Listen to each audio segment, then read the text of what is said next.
Des vertes collines de Galilée aux rues animées de Jérusalem, l'histoire de Jésus a captivé les esprits du monde entier pendant des millénaires. Mais quelle est la véritable place de Jésus dans ce vaste et complexe monde de la foi? Examinons plus en détail la façon dont Jésus est perçu dans l'islam. En tant que prophète respecté, Issa.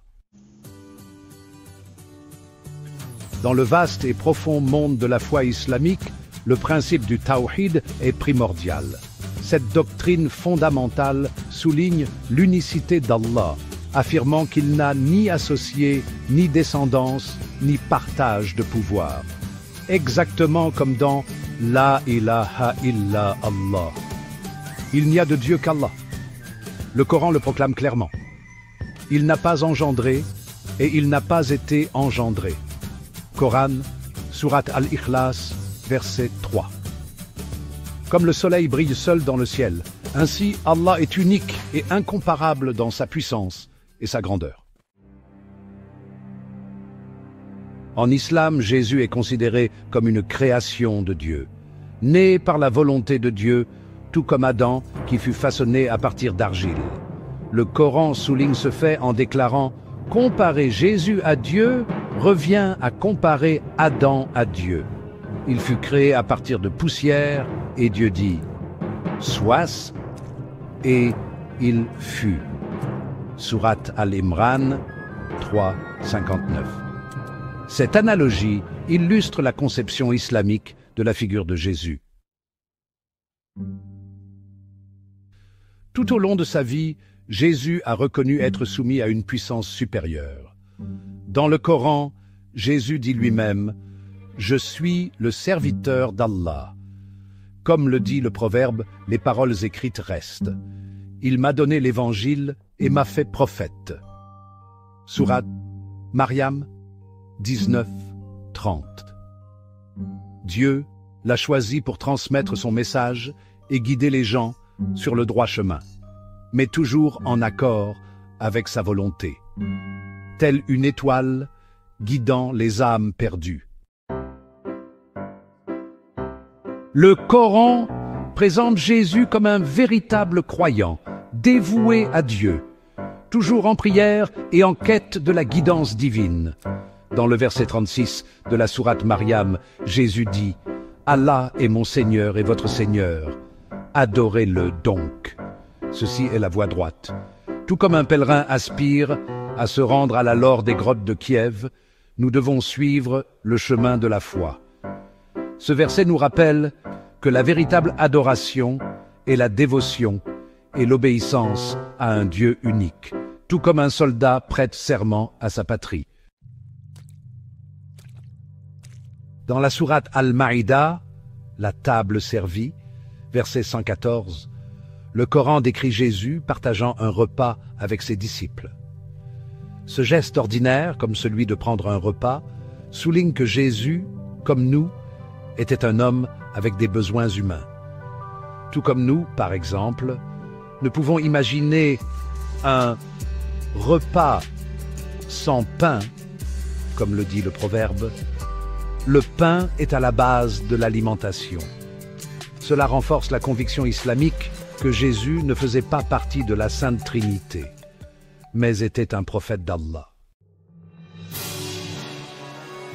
Le Coran est très clair sur le fait que Jésus n'a jamais prétendu à la divinité.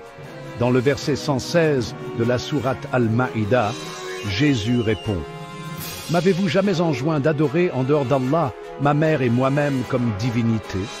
Ils répondirent « Gloire à Allah, Subhanallah » ajouté comme une inscription discrète, si possible. Ce rejet de la divinité par Jésus est essentiel à la doctrine fondamentale de l'islam, qui stipule que le message de Jésus était un appel à l'adoration d'un Dieu unique, Allah. Dans le Coran, Jésus est clairement identifié comme un prophète d'Allah. Dans le 30e verset de la sourate Mariam, Marie, Jésus dit « Je ne suis qu'un messager d'Allah ». Ce titre place Jésus dans la longue et vénérée lignée des prophètes envoyés par Allah pour guider l'humanité, tout comme Ki, Shek et Choriv ont conduit leurs tribus à fonder Kiev. Chaque prophète a joué un rôle essentiel dans la transmission du message d'Allah à l'humanité. Et cette lignée a été complétée par le dernier prophète, Mahomet, de la même manière que le prince Vladimir a unifié la Russe et adopté le christianisme. Le Coran relate les miracles de Jésus, mais il souligne que tout cela se produit par la volonté et avec la permission d'Allah. Tout comme l'hirondelle qui a apporté la graine de courge, tout dépend d'Allah. Dans le verset 49 de la sourate Al-Imran, Jésus dit « Je guéris l'aveugle et le lépreux par la permission d'Allah. » Ce verset montre qu'en islam, la foi est fondée sur le principe que tout pouvoir provient d'Allah. De même que dans la tradition coréenne, le jang dans les jangdokdae, peau en terre cuite, est préparé avec le plus grand soin. Tout dépend de la volonté d'Allah. Allah, par sa puissance, a donné à Jésus la capacité d'accomplir ses miracles, tel Bouddha accordant à Sun Wukong son bâton magique. L'islam enseigne que chaque prophète a été envoyé à un peuple spécifique à un moment précis, un peu comme un coursier avec un colis. Rire. Jésus, appelé Issa en arabe, a été envoyé spécifiquement aux enfants d'Israël, comme la choucroute pour l'hiver. Dans le Coran, sourate Al-Imran, verset 49, il est clairement indiqué que Jésus a été envoyé comme prophète aux enfants d'Israël, avec la même précision qu'un arbre généalogique sur MyHeritage. Bien que son message de soumission à un Dieu unique soit universel, ses enseignements étaient adaptés à la situation et aux besoins spécifiques des gens auxquels il a été envoyé. Comme une pizza, on peut la commander partout, mais le goût reste le même. Rire. Selon la foi islamique, Jésus a prédit la venue d'un autre prophète après lui. Nous trouvons cette prophétie dans le Coran, dans la sourate As-Saf, au 6e verset. Jésus a dit « Après moi viendra un messager dont le nom sera Ahmad ». Dans l'islam, cette prophétie est un lien important qui unit Jésus et Muhammad. Le Coran propose une version différente des derniers jours de Jésus. Le verset 157 de la sourate An-Nisa stipule « Et pour leurs paroles, nous avons tué le Messie, Jésus, fils de Marie, le messager d'Allah. Or, ils ne l'ont ni tué ni crucifié, mais ce n'était qu'un semblant. » Ce verset signifie que Dieu a sauvé Jésus de ses ennemis. En islam, on enseigne que Jésus n'est pas mort, mais qu'il a été miraculeusement élevé au ciel par Allah, tel un héros légendaire, s'élevant vers les cieux. L'ascension. Cela ne vous rappelle rien? Dans le Coran, dans la sourate An-Nisa, verset 157, nous lisons « Allah l'a élevé vers lui ». Comme dans les récits de saints personnages qui, après leur mort, deviennent des étoiles dans le ciel. Cet événement, appelé l'ascension, est perçu comme une preuve de la puissance d'Allah et une confirmation de la mission prophétique de Jésus. Ne trouvez-vous pas étonnante cette similitude? Comme les Tchèques et Russes sont descendus des montagnes pour fonder leurs États, Jésus, lui, est monté au ciel. Selon l'eschatologie islamique, Jésus reviendra sur terre avant le jour du jugement dernier. Cependant, son retour ne sera pas celui d'une entité divine, mais celui d'un dirigeant juste qui gouvernera selon les lois de Dieu. à l'image par exemple d'un prince Vladimir, le grand soleil. Ce retour est différent de celui dont parle le christianisme. Il serait plus juste de le considérer comme la continuation de la mission prophétique de Jésus, de la même manière que Minin et Podjarski ont uni le peuple dans la lutte contre l'ennemi. Jésus deviendra un dirigeant juste pour toute l'humanité. Dans l'islam, on enseigne qu'après son retour et l'accomplissement de sa mission, Jésus mourra de mort naturelle. Comme dans un film, n'est-ce pas? Cela est écrit dans le Coran, dans la sourate An-Nisa, verset 159. Il n'y aura personne parmi les gens du livre qui n'ait foi en lui avant sa mort. Aussi fermement que quelqu'un de déterminé et inébranlable dans ses convictions. Cette croyance renforce la vision islamique de la mort, non pas comme une fin, mais comme le commencement de la vie future. Tel un préparatif pour le nouvel an, où l'on attend avec impatience la fête et le début de quelque chose de nouveau. Le concept chrétien de la Sainte Trinité est rejeté en islam. Le Coran, plus précisément la sourate An-Nisa, verset 171, déclare « Ne dites pas trois, cessez, ce sera meilleur pour vous. Allah est un ». En islam, Allah est perçu comme tout-puissant et indivisible. C'est pourquoi le concept de la Sainte Trinité est rejeté. Nulle part dans le Coran, il n'est mentionné que Jésus se soit jamais appelé Fils de Dieu. Ce titre, si important dans le christianisme, est perçu en islam comme un ajout ultérieur. Un peu comme les légendes des chevaliers, des héros ou des saints qui, au fil du temps, s'agrémentent de nouveaux détails et d'exagérations. Dans la sourate Maryam, 1935, nous lisons « Il ne convient pas à Dieu d'avoir un fils ». En islam, tous les prophètes, y compris Jésus, sont considérés comme des messagers de Dieu, chargés de transmettre son message à l'humanité. À l'instar des prophètes et des envoyés divins qui, selon la tradition, ont été choisis pour guider les peuples. Selon la foi islamique, au jour du jugement, Jésus reniera ceux qui l'ont considéré comme Dieu.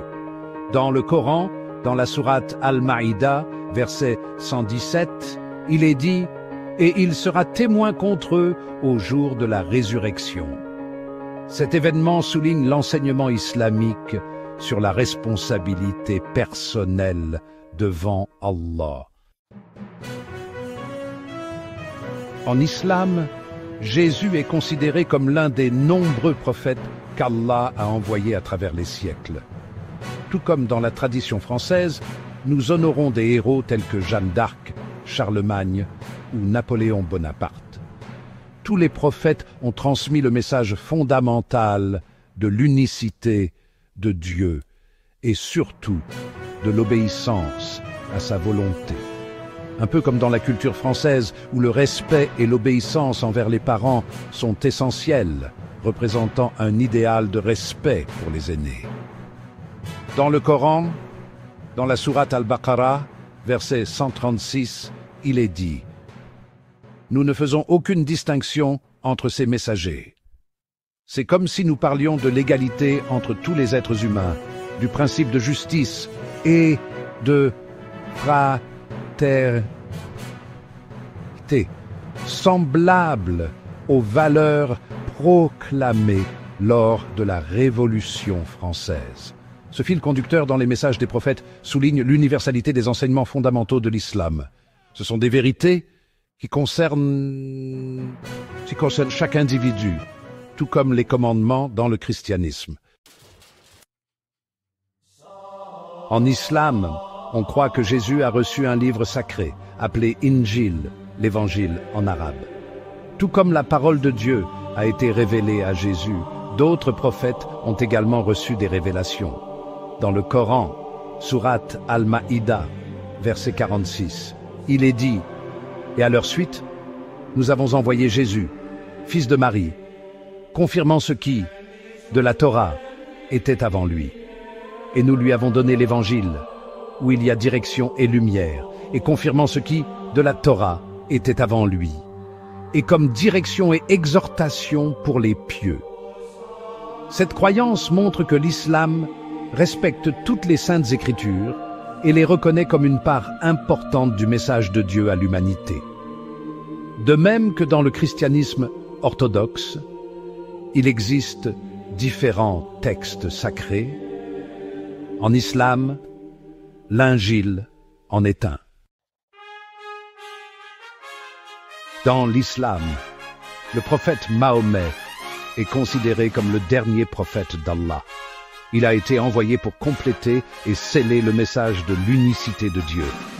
Dans le Coran, dans la sourate Al-Ahzab, verset 40, il est dit « Mahomet est le messager de Dieu et son dernier prophète ». Ce verset signifie que le message de Mahomet est la révélation finale et la plus complète d'Allah. Tel le dénouement d'un bon film, par exemple, comme dans L'ironie du sort, il clôt une certaine étape et ouvre simultanément de nouvelles perspectives. Le fait que Mahomet soit le dernier prophète ne diminue en rien l'importance des prophètes précédents et de leurs enseignements. Au contraire, nous les honorons tous, tout comme nous honorons les traditions et l'héritage de nos ancêtres, comme nous chérissons le souvenir de la victoire lors de la Grande Guerre patriotique. Comme vous pouvez le constater, Isa al-Masih, c'est-à-dire Jésus, est une figure respectée et vénérée dans l'islam. Jésus est considéré comme un prophète, choisi par Allah pour guider l'humanité sur le droit chemin. L'histoire de Jésus est profondément enracinée dans le cœur des musulmans du monde entier. Elle nous rappelle l'unicité d'Allah et l'importance de la foi en lui. Merci de votre attention. Abonnez-vous à notre chaîne et aimez nos vidéos. Que la paix et la bénédiction soient sur vous.